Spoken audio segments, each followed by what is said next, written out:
4, জেনা যদি হয়ে থাকে কোনোদিন, তাহলে তোবা করেন কান্নাকাটি করে।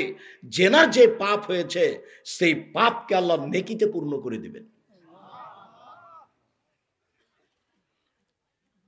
আর আপনারা যদি আজ থেকে জেনার মতো পাপকে বন্ধ করতে পারেন, তাহলে আল্লাহ আপনার জন্য জান্নাতুল মাওয়া বরাদ্দ করে দিয়েছেন।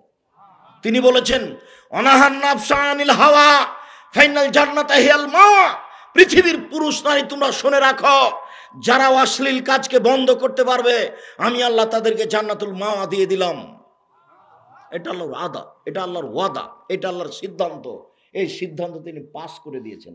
অনাহান নাফসা আনিল হাওয়া ফাইনাল জান্নাতা হিয়াল মাওয়া। যারা অশ্লীল কাজ থেকে নিজেকে রক্ষা করবে, আমি আল্লাহ তাকে জান্নাতুল মাওয়া দিব। এটা চূড়ান্ত কথা। অতএব দিনী মুসলিম বোন, আজ থেকে তার সাথে মোবাইলে কথা বলা বন্ধ করুন। যে কোনো মূল্যে তার সাথে মোবাইলে কথা বন্ধ করতে হবে, জেনার পথ বন্ধ করতে হবে, যে কোনো মূল্যে বন্ধ করতে হবে, করতেই হবে। আর যখনই আপনি রাত্রে তার সাথে মোবাইলটা খুলে কথা বলতে যাবেন, তখনই একবারে লাফ দিয়ে উঠে বলবে, নাউজুবিল্লাহ মিন জালিক, নাউজুবিল্লাহ মিন জালিক। শয়তান তোর মুখে লাথি মারে, আমি তো ওয়াদা করেছি আমি তার সাথে কথা বলবো না, তুই কেন এখানে এসেছিস? তোর মুখে লাথি মারি, তোর মুখে লাথি মারি শয়তান, তুই কেন আমাকে তার সাথে কথা বলতে বলছিস?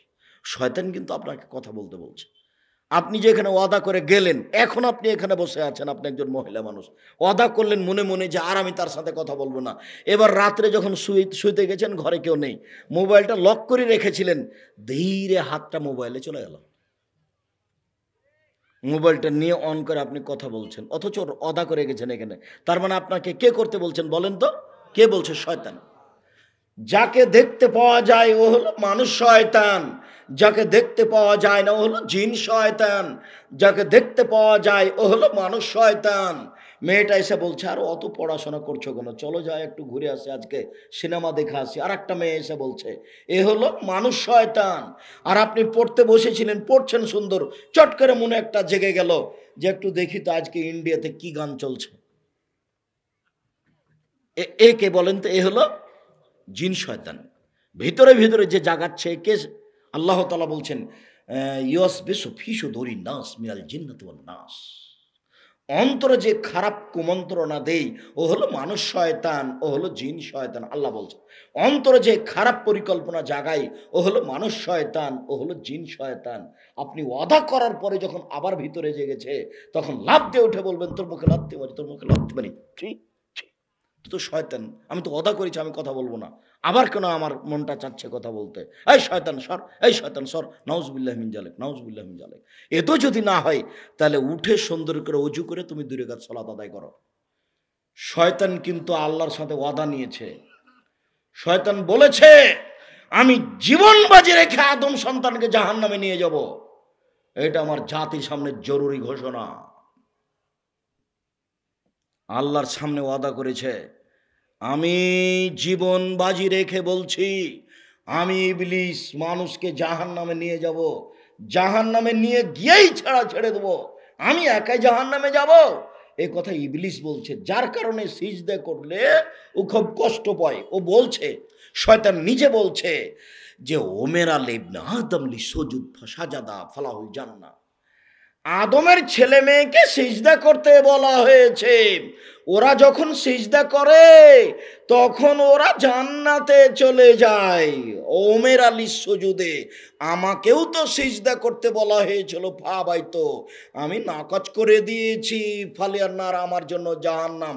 ইয়া ওয়াইলাতি, ওরে আমার দুঃখ, ওরে আমার আফসোস। আমি ইবলিস জাতিকে বলছি, শোনো, ওরে আমার দুঃখ, ওরে আমার আফসোস। ইবলিস বলছে, ওরে আমার দুঃখ, ওরে আমার আফসোস, চিল্লাচিল্লি করে কান্নাকাটি করে বলছে, আদমের ছেলে মেয়েকে সিজদা করতে বলা হয়েছে, ওরা সিজদা করেছে, ওরা জান্নাতে চলে গেছে, আমাকে সিজদা করতে বলা হয়েছিল, আমি নাকচ করেছি, আমার জন্য জাহান্নাম। ওরে আমার দুঃখ, ওরে আমার আফসোস।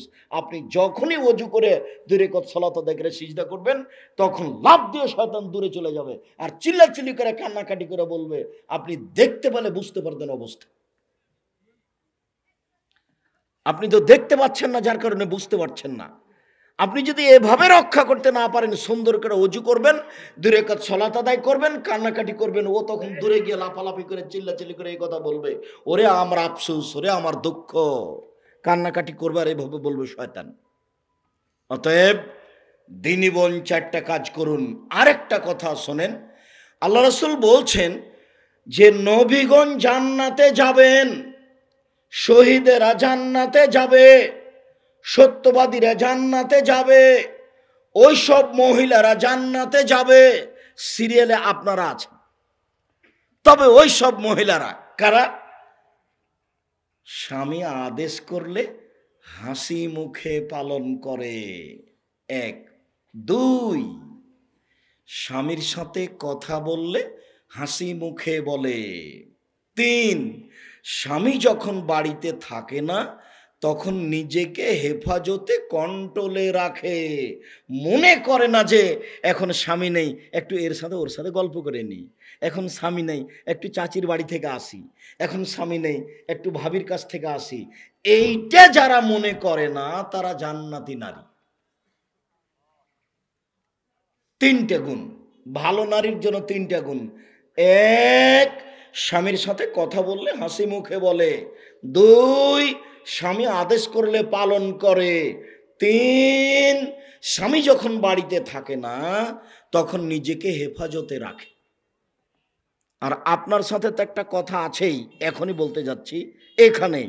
তো আর একটা কথা বলে নি, এই যে স্বামী আদেশ করলে পালন করে, স্ত্রীকে কাজ করতে বলবেন, নিজে নিজে জুতা খুঁজবেন না। বলবেন খালেদা জুতা জোড়া কোথায় আছে একটু দেখো তো, খালেদা 1 গ্লাস পানি নিয়ে আসো, খালেদা এ করো, ও দেখো টাকা কোথায় আছে, ওখান থেকে 200টা টাকা দাও তো। সব টাকা নিজের কাছে রাখেন না, বউকে লুকিয়ে রেখে, ভয় হয় যে বউ নিয়ে পালিয়ে যাবে, এরকম ভয় হয়। তো 2-3 হাজার রাখেন, 2-4 হাজার রাখেন, বাকি ব্যাংকে রাখেন। আপনাকে তো আমি বউ পরীক্ষা করতে বলেছি টাকা দিয়ে, যদি বউ টাকা না রাখে তাহলে ও হস্তে নিব, ওকে তালাক দিতে হবে। সব টাকা পয়সা তারই কাছে রেখে দিতে হবে, সেখান থেকে টাকা নিয়ে খরচ করবেন। ওকে একটু শিখান, ওকে একটু বুদ্ধি দেন। ও যদি আপনার অগোচরে কাউকে টাকা দিয়ে দেয়, নিয়ে পালিয়ে যায়, তাহলে হস্তি নিব, ওকে তালাক দিতে হবে, ওকে রাখা যাবে না। কম কম 2-4, 5 হাজার 10 হাজারকে দিয়ে দিয়ে দেখেন। আমাদের কাছে তো নিজের কোনো টাকা নাই, আমি তো নিঃস্ব মানুষ, প্রতিষ্ঠানের টাকা তো সব তো বাসাতেই থাকে, যে যা প্রয়োজন হয় সেটুকু নিয়ে এসে তো সেখানে রাখা হয়, বাকি তো সব তো ব্যাংকেই থাকে। যত 10 টাকা হোক 20 টাকা হোক বাড়িতে সেখানেই থাকে। একটু বউকে পরীক্ষা করে দেখেন। সবসময় কাজে বলবেন, আদেশ করবেন। নিজে নিজে যদি পানি নেন, নিজে নিজে যদি জুতা খুঁজেন, তাহলে আপনার স্ত্রী বলবে আমার উপরে রাগ করেছে সেজন্য তো আমাকে বলে না, আমার উপরে রাগ করেছে সেজন্য তো বলে না। ওর কিন্তু বুদ্ধি কম। জজ হোক আর অফিসার হোক আর দেশ চালাক, সেটা যেই হোক, আল্লাহ রাসূল বলেছেন না না। সম্মানিত দিনী ভাই বোন, আপনার সাথে একটু জরুরি কথা আপনার পরিবারকে নিয়ে। রাসূল সাল্লাল্লাহু আলাইহি সাল্লাম বলেন যে পুরুষের উপরে জিম্মেদারি 5টা, পুরুষের উপরে জিম্মেদারি 5টা। 1, ফাকসুহা মাক্তাসাইতা, তুমি যে মানের খাবা তোমার বউকে সে মানের খাওয়াবা। 2, তুমি যে মানের কাপড় পরিধান করবা তোমার স্ত্রীকে সে মানের কাপড়। আর আপনি মুরব্বী, আপনার কথা এখনো বলে আপনার ছেলে মেয়ে প্রতিবেশী যে আজও নাকি আপনি আপনার স্ত্রীকে গালি দেন। মুরব্বী মানুষ, ছেলে মেয়ে হয়ে গেছে, বউ বেটি এসেছে, স্ত্রীকে গালি দেন কেন? ধৈর্য ধারণ করে চুপ থাকতে পারেন না? ধৈর্য কি ঘোড়ার ডিম? ধৈর্য তো ঘোড়ার ডিম নয়, চুপ করে থাকতে হবে আপনাকে। আপনার স্ত্রী কিছু বলছে বলতে দেন, মুখ খারাপ করবেন না, কখনো কটু কথা বলবেন না, বলবেন না কখনো তোমার রংটা কালো। একবার রং কালো বললে 10 বছর আপনাকে ভালোবাসবে না। বলবেন না তোমার ঠোঁটটা মোটা, এভাবে বলবেন না। একবার বললে ওর মন ছোট হয়ে যাবে, 10 বছর ভালোবাসবে না।